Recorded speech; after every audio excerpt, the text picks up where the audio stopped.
Good morning, students. Good morning to all. And last day we have studied about the types of balance of payment disequilibrium, the meaning of balance of payment disequilibrium, and the types of balance of payment disequilibrium. So today also just we will remind what we have studied on last day, and we will go to the new concepts. So last day we studied the types of balance of payment disequilibrium. So normally the three types of balance of payment disequilibriums are prevailing in our nations. First one is cyclical disequilibrium, next one secular disequilibrium, then structural disequilibrium. The cyclical disequilibrium arises because of two reasons.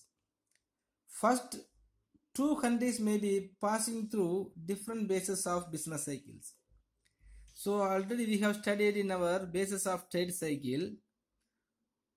So all the nations will be facing or focusing the different type of the basis of trade cycles.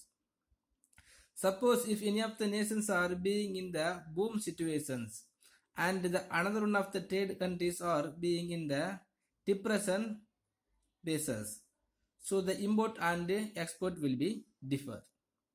The countries which is being on the depression basis, it will import more. So the countries which is being on the boom basis, it will be exporting more to the importing countries. So the balance of payment will be in these disequilibriums on the basis of cyclical disequilibrium. So second reason is the elasticities of demand may be differ between the countries. So already we have studied on the basis of the demand only the export and the import will be arises. Suppose if any of the countries are having the more demand on any of the commodities, these countries will be in the situation of more importing. These countries will be importing the demanded commodities from the surplus commodities. Some of the other nations will not having the more demand. These demand countries will never import. But if these nations has the power to producing on that commodities more, it will be export. So because of that, the demand also the balance of payment disequilibrium will be arises. Next, secular disequilibrium. The secular or the long run disequilibrium. The long run disequilibrium in balance of payment arises because of long run and deep seated changes in an economy as it advances from one stage of growth to another growth. So all the nations, the developing countries, or sorry, not all the nations, some of the developing nations or the developing countries will be in the situation of moving from one base or the one stage to another growth stage. So it will have more investment, domestic investment. So in this initial stage of development, the domestic investment exceeds the domestic savings. So without having the savings, these developing nations will have been in the more need of making the investment. So and imports also exceed the exports.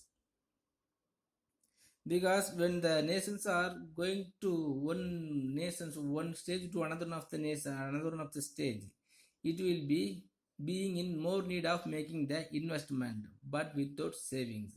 So in this situation is being like that, it have to be borrowing the money from the financial institutions. So because of that, these nations will not be able to producing the more commodities within the initial stage. So these nations must be importing that commodity from any of the other nations. But till it happens in India from the 1951 itself. Next, the structural disequilibrium. The structural changes in the economy may also will be the reasons of balance of payment disequilibrium. The structural changes include the development of alternative sources of supply. The development of alternative sources of supply also will be changes. The development of better substitute. the exhaustion of productive resources or the changes in transport routes and cost. Some of the nations will be taking the more effort to increasing their structural analysis. So when they are increasing their structural, so these nations will have to be more need of making the expenditures. So because of that, the transport routes and the cost also will be the changes, and many changes are arises. So because of that also, some of the balance of payment disequilibrium will be arise. Then today we will study about the causes for balance of payment disequilibrium. In what reasons and whichever reasons are bringing the balance of payment disequilibrium is. First one is cyclical fluctuations. The cyclical disequilibrium in different countries is caused by their cyclical fluctuations, their basis and magnitude. So we have studied every nation has to be facing in the different basis of the trade cycles. So on the basis of the trade cycles, all the nations must be in the negative balance of payment disequilibrium. Sometimes one nations will be the depression basis and another nations will be in the boom situations. But within the course of time, it will be become as controversy. So the both nations or all the nations involved in this international trade must be getting the disequilibrium, the balance of payment disequilibrium. The world trade shrinks during depression while trade flourishes during prosperity. So whenever one nations are being in the prosperity basis, these nations can have the more possibilities to exports and the vice versa. Next, the structural changes. The structural disequilibrium caused by the structural changes brought by huge development and investment programs in the developing economies. So the developing countries, all the developing countries want to absorb the more foreign direct investment. If they want to get more foreign direct investment, that nations must be having the efficient structural changes.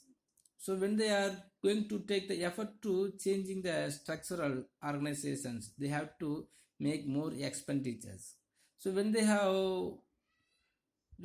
being in the need of making the more expenditure to the domestic nations, it cannot be able to making more exports. So such economies may have the high propensity to import for want of capital for rapid industrializations, while export may not be boosted up to that extent. So when the nations are making the more investment, it must be in the need of borrowing the money from the financial organization, the world financial organizations. And not only that, in this beginning stage, when they are making the investment, suddenly they cannot increase in the export. So mostly all the developing nations will be getting the balance of payment disequilibrium and the recession on the basis of or the reason of structural changes. Next, development expenditures. The development disequilibrium is caused by rapid economic development, which results in income and price effect. So normally the development expenditures made by the government will not get the income and price. The less developed countries in the early stage of development are not self-sufficient. So because of that, these nations must be in the situation of import any of the commodity from other nations. So income, savings and investment are abysmally low. So when the nations are going to develop from underdeveloping, their income and savings and their invest may be very, very low. When the savings and investment is very low, these nations cannot be increased more commodity and it cannot be able to export the commodity to the another nations. So these nations must be depending upon the other nations. So they depend upon the developed countries for import of commodities, capital and technology. The export potential is low and import intensity is high. So the lower divisions countries suffer from adverse balance of payment. Next, the consumerism. The balance of payment position of a country is adversely affected by a huge increase in consumption. So even in our nations are considered as underdeveloped or the developing nations, the peoples or all the peoples in our nations having the more consuming behaviorness. Even if the peoples are not having the sufficient level of the savings, sufficient level of the income, their consumption level may be very high. So when they are consuming more commodity abundantly, the domestic demand will be created. When the domestic demand is increased as higher, the nations will be in the need of importing the commodities, demanded commodities from another nations. So this increase the need for imports and decrease the capacity to export. If the countries are going to import any of the demanded commodity from other nations, they cannot able to increase their productions and increase their export. So the nations must be import any of the commodities from the another nations for fulfill the domestic market. Next, demonstration effect. The demonstration effect is the deficit in the balance of payment of developing countries is also caused by the demonstration effect. So this will raise the propensity to import, causing adverse balance of payments. So first we have to understand the demonstration effect. Demonstration effect means, so some of the peoples living in abroad or the developed countries, it is absorbed by the developing countries. Other peoples living in the developing countries wants to living like a peoples like a developed countries. So even in these underdeveloped countries, the peoples of underdeveloped countries are not having the savings. They can expenditure on consuming any of the more luxury commodities and they are getting the wants and decide to living like a foreign peoples. So when they are getting the decide to living like a foreign peoples, they want to consuming more commodities. This is called the demonstration effect. So this demonstration effects also will bringing more demand in this domestic market. Next, borrowing. So international borrowing and investment may cause a deficit in the balance of payments. When the international borrowing is heavy, a country's balance of payment will be adverse since it repays the loans with interest. So when we have the possibles and chances to borrowing the financial from international financial organizations, we can get borrowing the money. But within the same time or within the particular time, we have to pay the borrowed money with the rate of interest. So even the time of repay, if you are not able to repay the money with the rate of interest, we have to be in the need of importing any of the countries. And our balance of payment system also will be very weak. The servicing of debt is a huge burden. So that is why the underdeveloped countries are forced to borrow more. So borrowing money is very easy one from any of the business financial organizations and any of the world financial organization. But the repaying borrowed money only is the matter, but all the underdeveloped countries also forced to borrowing more money without repaying the capacities. Next, technological backwardness. So due to the technological backwardness, the peoples are unable to use the energy available with them. So even though if we have more resources, natural resources, we are unable to using the natural resources as a proper way. And even if we have more chance to adapting the technological, the advanced technological is there, we will not use. We will never get the interest to using the advanced technological to produce any of the commodities. As a result, they import huge petroleum products from foreign countries, increasing the trade deficit. So when we have finding out any of the automobile product with the solar energy, otherwise if we have to reduce the usage of petroleum product. So without doing any one of these two, we can't improve any of our export. So the deficit trade will be increased. Next, global politics. So under the global politics, the rich countries need to sell their weapons to promote their economy and generate employment. If any of the developed countries want to improve their export and generate the employment, it will be creating any of the reasons for the war. Hence, the wars between countries are stimulated in order to win the wars. The poor countries are forced to buy the weapons from weapon-rich countries. For example, if America wants to increasing their export and generating the employment, it will be creating the reasons between the other two countries. So the developed underdeveloped countries want to win to the wars. It will ready to import the weapons from the weapon rich countries.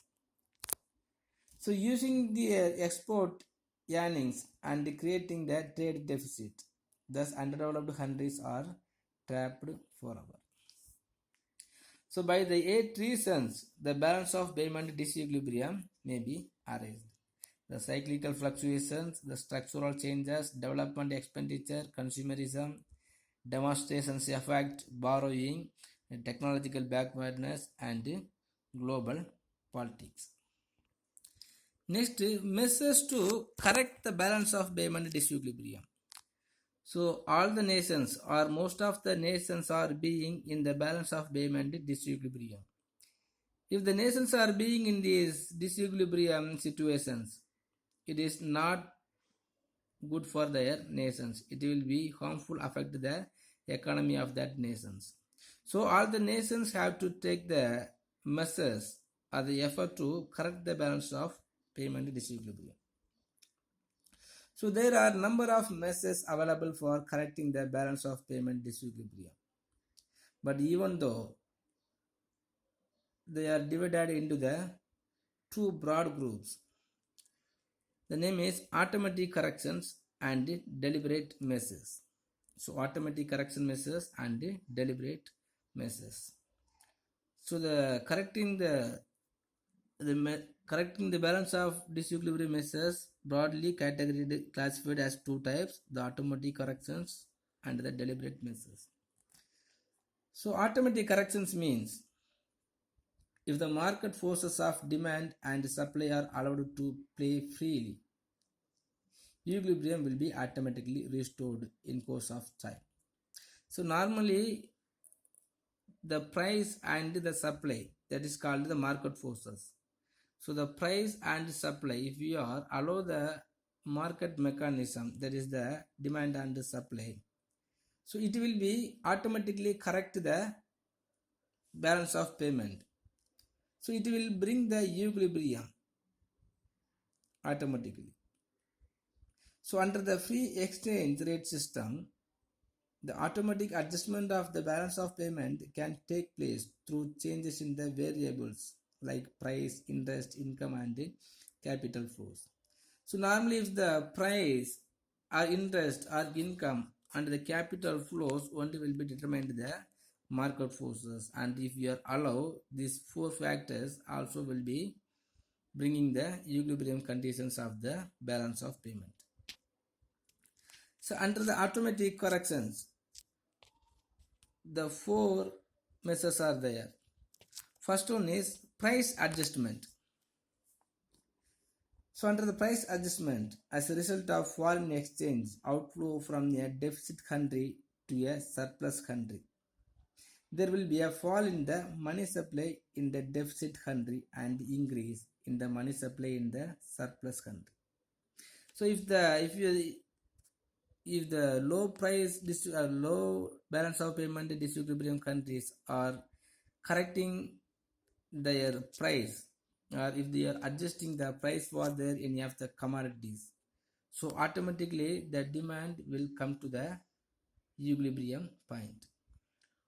So if the equilibrium point is come to the if the in this market come to the equilibrium point, so automatically so the import and the export will be corrected. So this will result in rise in the price in the surplus country, which will encourage imports and discourage the exports.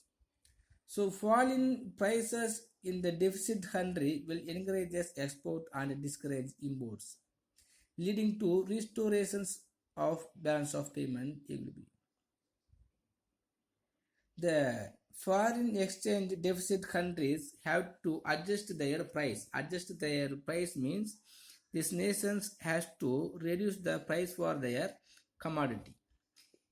If the nations reduce the price for their commodities, what will happen? So all other nations want to import the same commodities from our nations. So the export will be encouraged, the import will be reduced. Otherwise, the export and import will come under the equal. Next, interest rate adjustment. This is also one of the price adjustment. So the contraction or expansion of money supply resulting from the balance of payment deficit or surplus leads to a rise or fall in the interest rate. A rise in interest rate in the deficit country will encourage investors to withdraw their funds from abroad and invest in their home country. The opposite happens in the surplus country. So normally the foreign direct investment will come into our nations on the basis of the interest rate. So the balance of payment deficit countries is increased the rate of interest. So all the foreign investors come to our nations and they will invest in our nations. So because of that, the investors also will get some of the benefit, and in the same time our industrializations also will be increased in our home countries. So automatically the export can be increased by correcting the adjustment of rate of interest. Next, income adjustment. A nation with payments surplus will experience rising income, which will increase imports, and thereafter equilibrium is restored in balance of payment. The income also have to be decreased in the deficit balance of payment nations. If the deficit balance of payment nations are going to reduce the income, their demand also will be reduced. So in our demand in domestic countries is reduced, they will export the same commodities to the another nations. So normally on the basis of the income only, the purchasing power and the consumption level also will be increased. But if the deficit balance of payment nations are reducing the income.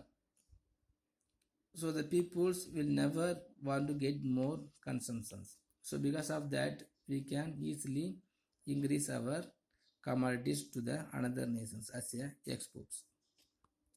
Okay students, I think it's enough. So if you have any doubt, please ask me. So under the automatic corrections, the four measures are there: price adjustment and the interest rate adjustment and the income adjustment and the capital flows. So you can take the same portions as your study portions.